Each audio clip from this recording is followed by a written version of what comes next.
बिस्मिल्लाहिर्रहमानिर्रहीम अस्सलामु अलैकुम वरहमतुल्लाहि वबरकातुहू। सबसे पहले दुरूद सलाम अल्लाहुम्मा सल्ली व सल्लिम अला नबियना व हबीबना मुहम्मदिन व आलिहि व अस्हाबिहि सल्लल्लाहु अलैहि व आलिहि वसल्लम। मैं हूं मोहम्मद इमरान, मौजूद हूं सऊदी अरब में। आज 2024 की तैयारियों का आगाज हो चुका है और आज की वीडियो में मैं आपको बताने वाला हूं कि हज 2024 में जो गवर्नमेंट स्कीम में कौन कौन सी सहूलियात होंगी, खाना पीना, रिहाइश और तमाम तर चीजें आज डिटेल के साथ आपको बताने वाला हूं। अगर आपने मेरे चैनल को सब्सक्राइब नहीं किया, सब्सक्राइब लाजमी कर लें, क्योंकि आज 2024 की आने वाली जो भी लेटेस्ट अपडेट होती है मैं आपके साथ शेयर करता रहता हूं। इसी दुआ के साथ आज की वीडियो का आगाज करते हैं। जो लोग भी हज या उम्रा की ख्वाहिश रखते हैं, अल्लाह पाक तमाम लोगों की तमाम तर ख्वाहिशात को कबूल मंजूर फरमाए, और जो लोग मुश्किलात परेशानियों में, अल्लाह पाक तमाम लोगों के तमाम तर मुश्किलात परेशानियां आसान फरमाए। कमेंट सेक्शन में आमीन लिख दिए, शायद आपका बोला हुआ एक आमीन ये दुआ तमाम लोगों के लिए कबूल हो जाए।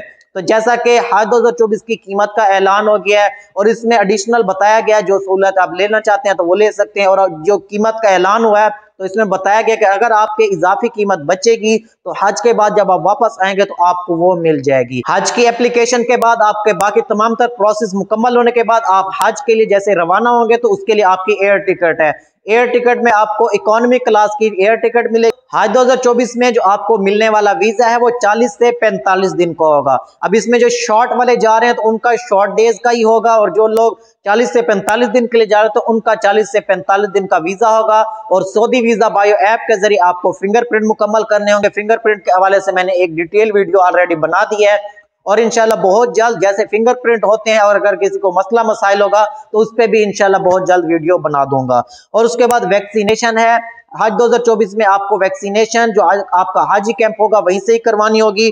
गर्दन और बुखार, पोलियो और मौसमी जुकाम की आपको वैक्सीनेशन वगैरह लगाई जाएगी।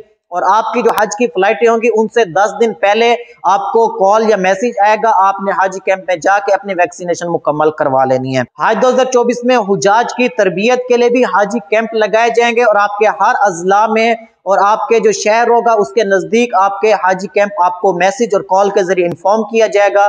तो 1 या 2 ट्रेनिंग होगी, आपने वो लाजमी अटेंड करनी है और उसमें आपको वीडियोस के जरिए भी गाइड किया जाएगा और उसके अलावा आपको किताबें भी मिल सकती हैं और वहां पे भी आपको लेक्चर के जरिए और आलम दीन मौजूद होंगे, आपको हज की तमाम तर चीजें डिटेल से समझा दें। अब आती है मक्का के अंदर रिहाइश के बारे में। मक्का के अंदर जो आपकी रिहाइश होगी वो अजीजिया के अंदर होगी और कुछ हुजाज बता कुरैश में भी आ सकते हैं।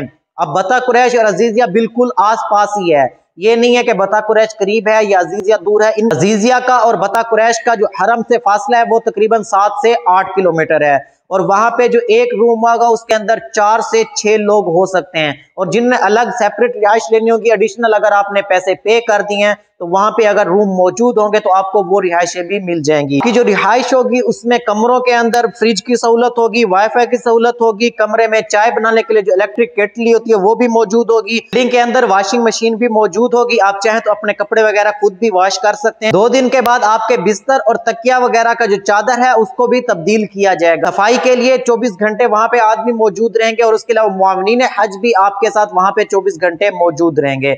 आप चेक कर लेते हैं मदीना की रिहाइश के बारे में, क्योंकि पिछली बार ऐसा हुआ था कि मरकजिया का कहा गया था लेकिन कुछ हुजाज को मरकजिया से दूर की रिहाइशें मिली थी, यानी कि जो मस्जिद नबवी का करीब करीब का एरिया इसको मरकजिया कहा जाता है। तो इस बार भी जो आपको रिहाइशें हैं वो 300 से 1000 मीटर के बीच बीच में, यानी कि मरकजिया के इलाके में रिहाइश मिलेगी। और उसके अलावा कमरे एसी वाले होंगे, अटैच बाथ होगा, कमरों में फ्रिज की सहूलत होगी, वाईफाई की सहूलत होगी, सफाई वाला अमला 24 घंटे आपके साथ रहेगा और उसके अलावा आपके साथ मुआविनीन हज भी मौजूद रहेंगे। शॉर्ट हज पैकेज में उनका 4 से 5 दिन का स्टे है मदीना के अंदर, और जो लोग 40 से 45 दिन के लिए जा रहे हैं उनका तकरीबन 8 दिन मदीना के अंदर स्टे होगा और उसके बाद वो दोबारा मक्का में आ जाएंगे। अब चेक कर लेते हैं सफरी सहूलियात के बारे में, क्योंकि हुजाज को जो सबसे मेन प्रॉब्लम होता है हज के दिनों में ज्यादा से ज्यादा चलना पड़ता है, तो काफी सारे लोग चलने की वजह से भी बीमार हो जाते हैं। तो आपको एयर कंडीशन बस मिलेगी, तो आपको एयरपोर्ट से आपके होटल्स तक लेके जाएगी और उसके अलावा वापसी भी आपको होटल से एयरपोर्ट तक छोड़ेगी। और उसके अलावा हरम से आपको होटल्स तक वो भी 24 घंटे होटल्स की बस सर्विस मौजूद रहेगी। और उसके अलावा होटल से मिना तक, मिना से अरफात तक, अरफात से मुजल्फा तक ये भी आपको बस सर्विस मिलेगी। और उसके अलावा मक्का से मदीना भी आपको बस के जरिए ही छोड़ा जाएगा और हर फर्द के लिए सीट रखी जाएगी, अपनी अपनी सीट पे बैठेंगे, ये नहीं होगा कि बस में खड़े हो जाएंगे या इजाफी लोग बैठेंगे। और उसके अलावा मिना में जो सहूलियात हैं, मिना में खवातीन के अलग से खेमे होते हैं, मर्दों के अलग से खेमे होते हैं। जो एक खेमा होगा तकरीबन काफी बड़ा खेमा होता है, तो उसमें 50 से 70 लोग होंगे और सब नीचे मैट्रेस गद्दे लगे होते हैं, तो उसके ऊपर तमाम हुजाज ने सोना होगा। और जो वाशरूम्स हैं, खेमों के बाहर अलग से ही वाशरूम्स बनाए होते हैं, तो वहां पे वाशरूम होंगे। और ट्रेन की सहूलत देखा जाएगा कि अगर दूर हुजाज के कैंप हुए तो उनको ट्रेन की सहूलत मिलती है या नहीं मिलती, वो बाद के बातें हैं। लेकिन अगर आपको जरूरत होगी तो आपको ट्रेन की सहूलत के बैंड भी मिले जाएंगे, क्योंकि अरफात के अंदर आपका 12 से 18 घंटे का ही क़याम होता है। सुबह फजर की नमाज से पहले पहले आप वहां पे पहुंच जाते हैं, उसके बाद हज की नमाज अदा करते हैं, हज अदा करते हैं, और शाम को आपने दोबारा मुजल्फा में आ जाना होता है। तो मुजल्फा में आपको खुले आसमान के नीचे ही रात गुजारनी होती है।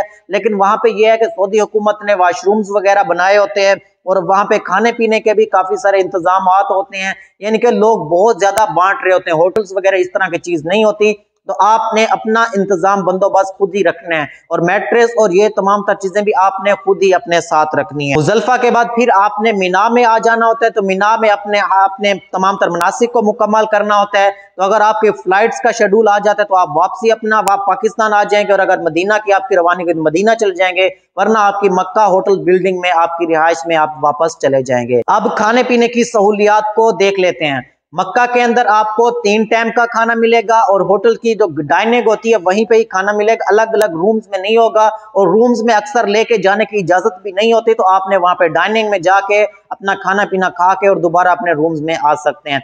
इसी तरह ही मदीना के अंदर भी होगा, तो आपके होटल्स की डाइनिंग होगी, वहां पे खाने पीने का जो इंतजाम होगा, वहां पे आपको नाश्ता, दोपहर का खाना, शाम का खाना, उसका बकायदा एक शेड्यूल और तरतीब लगाई जाती है कि इस टाइम में ये खाना होगा। और खाने के हवाले से मैं इंशाल्लाह उन दिनों में वीडियो जरूर बनाऊंगा कि खाने की तरतीब क्या है, कैसे खाने और क्या चीजें। मीना के अंदर भी आपको 3 टाइम का ही खाना मिलेगा, लेकिन वो पैक शुदा हो सकता है। इसी तरह अरफात के अंदर भी आपका जो टाइम अरफात के अंदर गुजरेगा, वहां पे भी आपको खाना वगैरह मुहैया किया जाएगा। लेकिन मुजल्फा के अंदर आपको खाना वगैरह नहीं मिलेगा, वो आपने खुद ही, क्योंकि एक रात गुजारनी है तो उसका इंतजाम वगैरह खुद ही अपने साथ रखना है। आबे जमजम जब आपकी फ्लाइट पाकिस्तान के लिए वापसी होगी, तो उसकी ऑलरेडी आपसे चार्ज हुकूमत ने कर लिया है, तो आपको 5 लीटर आबे जमजम दिया जाएगा। जब आपने एयरपोर्ट पे जाना है तो अपनी पर्ची दिखा के या पासपोर्ट दिखा के आपने आबे जमजम की बोतल हासिल जरूर करनी। तिबी सहूलियात के बारे में देख लेते हैं। हर सेक्टर में एक छोटा हॉस्पिटल होगा, और हर बिल्डिंग में भी डिस्पेंसरी बनाई जाएगी। और उसके अलावा मक्का के अंदर भी और मदीना के अंदर भी पाकिस्तानी हाउस होता है, जहां पे हुजाज के बाकी तमाम तर मसाइल, जैसा कि पासपोर्ट के हवाले से, फ्लाइट्स के हवाले से, और जो भी मसले मसाइल होंगे वहां पे उनके सॉल्व किए जाते हैं। तो वहां पे भी इमरजेंसी और बाकी तिबी सहूलियात मुहैया की जाती हैं। और उसके अलावा आपका जो अद्वियात हैं वो भी आपको मुफ्त जाएंगी, चेकअप वगैरह भी आपका मुफ्त किया जाएगा, और हर शोबे का वहां पे डॉक्टर मौजूद होता है। आज को मसले मसाइल के लिए भी 24 घंटे वहां पे हेल्पलाइन मौजूद होगी, आपको एक हेल्पलाइन नंबर भी दिया जाएगा। और उसके अलावा आपके साथ मोमिनीन हज भी हर बिल्डिंग में एक एक मोमिनीन हज मौजूद होता है। आपको कोई भी मसला मसाइल होता है या किसी चीज की जरूरत होती है तो आप उनकी हेल्प ले सकते हैं। कुर्बानी के हवाले से मिनिस्ट्री ने यही कहा है कि अगर आप चाहें तो मिनिस्ट्री के साथ भी कुर्बानी कर सकते हैं, तो उसकी जो फीस है वो आपको एप्लीकेशन के साथ ही अभी जमा करवानी होगी। और अगर वहां पे आप जाकर खुद कुर्बानी बुक करवाना चाहते हैं तो वो भी कर सकते हैं। तो इसके हवाले से ऑलरेडी मैंने 1-2 वीडियोस बना दी हैं। आप अगर खुद जाके वहां पे कुर्बानी बुक करवाना चाहते हैं तो किन चीजों को मद्देनजर रखते हुए आप वहां पे खुद भी कुर्बानी बुक करवा सकते हैं। जियारात के हवाले से गवर्नमेंट हज स्कीम में इस तरह की कोई सहूलत नहीं होती, आप खुद ही वहां पे जाके अपनी जियारात वगैरह कर सकते हैं, या फिर तमाम हुजाज या एक बिल्डिंग के हुजाज मिलके अक्सर बस वालों से बात कर लेते हैं, तो वो जो आपको पेमेंट आएगी वो आपने खुद ही अदा करके अपनी जियारात वगैरह मुकम्मल कर सकते हैं। तो ये जो सहूलियात बताई हैं इसमें कम या ज्यादा हो सकती हैं, क्योंकि मिनिस्ट्री की यही कोशिश है कि हुज्जाज की अच्छी से अच्छी खिदमत की जाए और हुज्जाज के जो भी मसाइल हैं उनको कम से कम किया जाए। तो मेरी भी यही कोशिश होगी कि आपके आने वाला जो भी मसाइल होगा या जो भी कमेंट होता है या जो भी आगे की मालूमात होती है वो मैं आपके साथ शेयर करता रहता हूं। अगर आपने मेरे चैनल को सब्सक्राइब नहीं किया, सब्सक्राइब लाजमी कर लें, क्योंकि आज 2024 की आने वाली जो भी लेटेस्ट अपडेट होती है वो मैं आपके साथ शेयर करता रहता हूं। मुझे और मेरी फैमिली को अपनी दुआ में शामिल रखिएगा। इंशाल्लाह मिलते हैं नेक्स्ट वीडियो में, तब तक के लिए अल्लाह हाफिज।